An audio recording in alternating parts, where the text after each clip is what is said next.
ক্রয় মূল্য এবং বিক্রয় মূল্যের উপর একটা অঙ্ক, বহুবার আসা একটা অঙ্ক নিয়ে এসেছি, তোমরা একটু দেখো।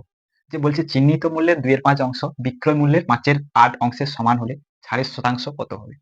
এই অঙ্কটা আমরা করার জন্য দেখো, প্রথমে আমরা বলছি চিহ্নিত মূল্যের এত 2/5 অংশ, অর্থাৎ চিহ্নিত মূল্য কত, ধরো এমপি, এমপির কত বলছে 2/5 অংশ, সেটা বলছে দেখো বিক্রয় মূল্যের 5/8 অংশের সমান বলেছে, তাহলে আমি এটা সমান লিখতে পারি, বিক্রয় মূল্য মানে সেলিং প্রাইস, সেলিং প্রাইসের কত অংশ, 5/8 অংশের সমান।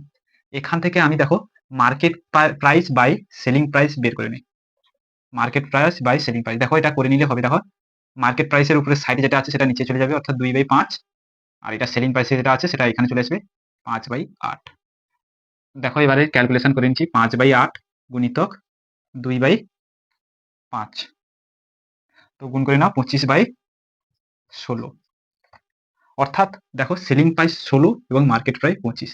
এবারে কি হলো, ছাড় দিয়েছে, অর্থাৎ ছাড় দেওয়া মানে কত, যদি 25% মার্কেট প্রাইস ছিল, সেখান থেকে 16 টাকায় বিক্রি করেছে, তাহলে আমি লিখতে পারি যে ছাড় বের করতে হলে কত টাকা ছাড় দেওয়া হয়েছে, দেখো 25 মাইনাস 16, কত টাকার উপরে, কস্ট প্রাইসের উপরে নির্ভর ছাড় হয়, অর্থাৎ মার্কেট প্রাইসের উপরে ছাড় হয়, তাহলে তোমার 25 টাকার উপরে ছাড়।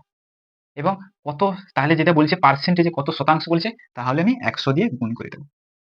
তাহলে দেখো 25 থেকে 16 বাদ দিলে তোমার অ্যান্সার হবে দেখো 9, 9/25 ইন্টু 100, কাটাকাটি করে নাও, 25 4 100, 9 4 36%, ও তোমার ফাইনাল অ্যান্সার 36।